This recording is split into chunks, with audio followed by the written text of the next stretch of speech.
एक बार की बात है, एक छोटा लड़का अर्जुन अपने स्कूल से थककर घर लौटा। उस दिन उसका टेस्ट बहुत खराब गया था और दोस्त भी उसका मजाक उड़ा रहे थे। उदास होकर वह अपनी दादी के पास गया और बोला, दादी, मुझसे कुछ भी अच्छा नहीं होता, मैं कभी सफल नहीं हो सकता। दादी मुस्कुराई और उसे एक पुराना डिब्बा दिया। अर्जुन ने डिब्बा खोला तो उसमें एक अधूरी चिट्ठी थी। उसने पूछा, ये किसकी है? दादी बोली, ये तुम्हारे दादाजी की चिट्ठी है।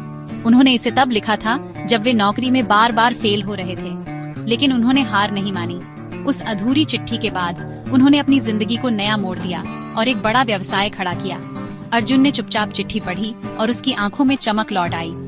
दादी ने कहा, हार मान लेना आसान है बेटा, लेकिन अधूरी कोशिशें कभी मंजिल तक नहीं पहुंचाती। तुम चाहो तो आज से नई शुरुआत कर सकते हो।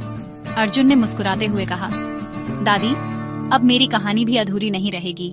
सीख, असफलता अंत नहीं है, बल्कि नई शुरुआत का एक मौका है।